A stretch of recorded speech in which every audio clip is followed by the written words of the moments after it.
So the message this morning is all about miracles. The miracle that we read about in the passage from Genesis, but all kinds of miracles that happen today, here and now, available to all of us. Last week, the sermon was all about being yourself and daring to be open to the people around you, about who you are and how you came to be that way. And then Irvin and I had a conversation later on in the week, and he reminded me that in that sermon last week, I had not talked about the love that we feel for one another that grows as we share who we are with one another. It's all about love. And that reminder for me was a big aha moment. It was just the right word at the right time to bring me to today, to identify the miracle that each one of us is, and how we became these miracles, and how we can perform miracles. And it's really simple. So I'll start off with a bit of miracle of mathematics. The fact that you and I are alive today is a mathematical improbability.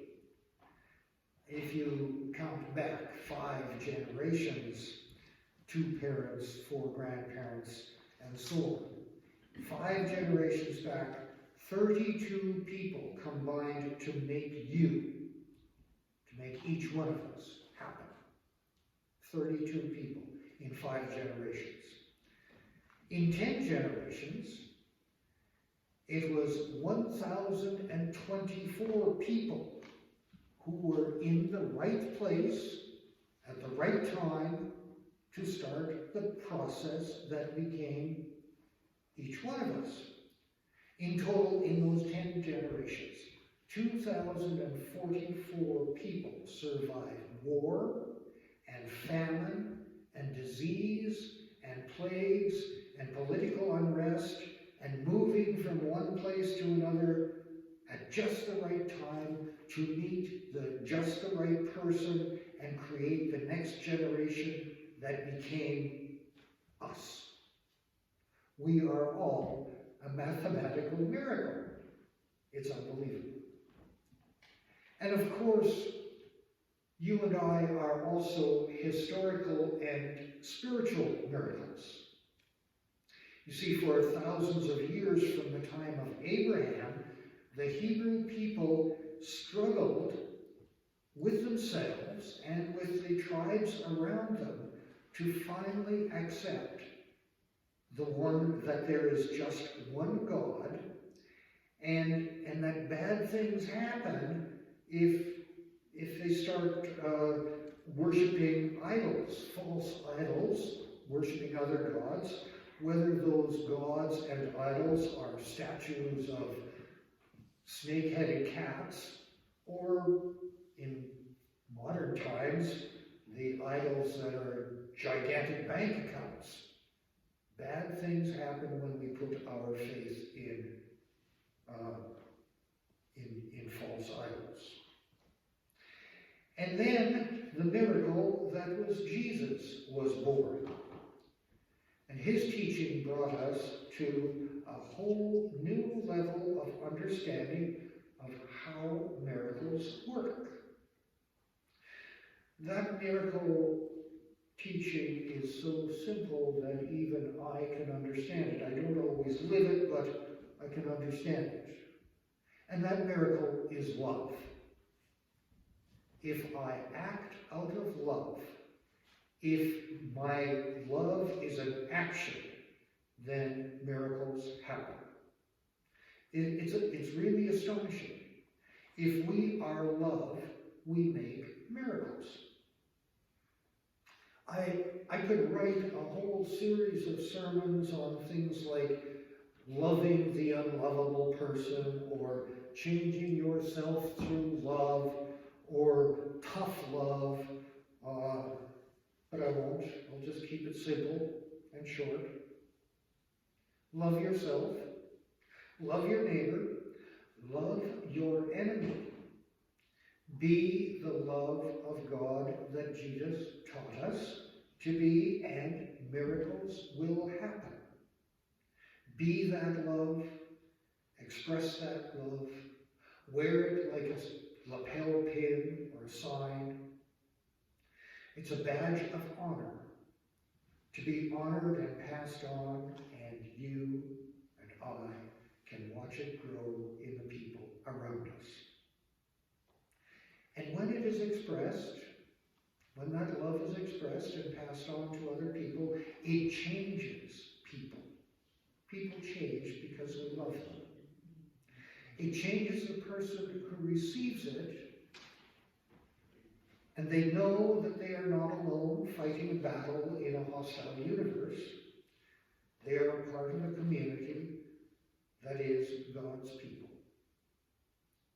And that expression of love changes the person who expresses it.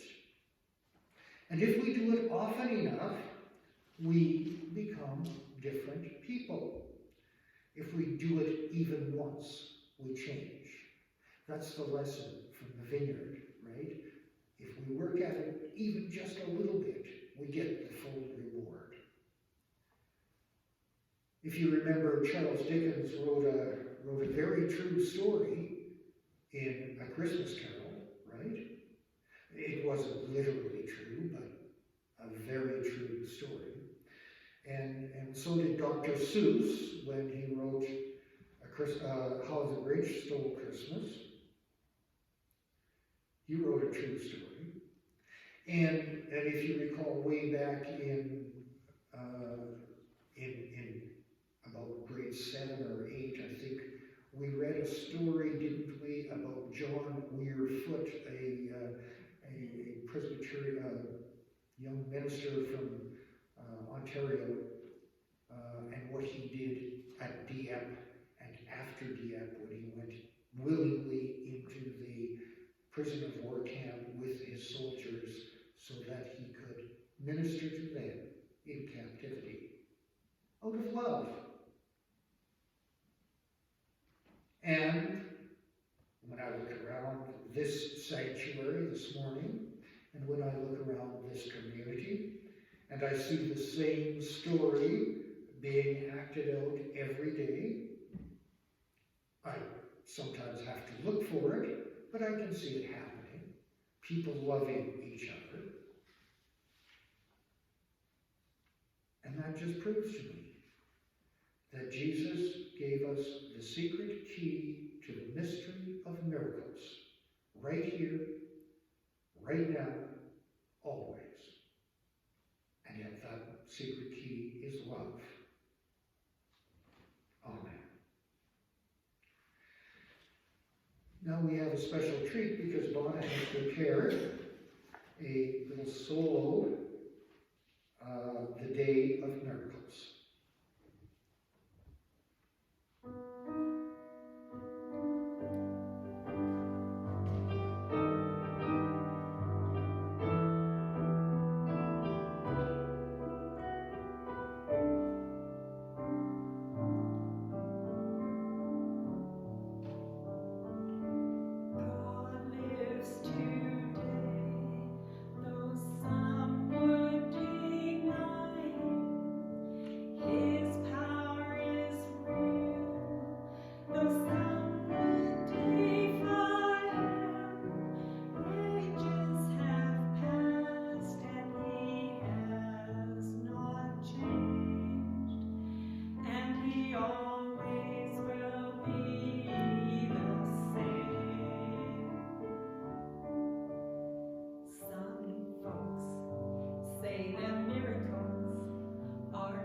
your shadow.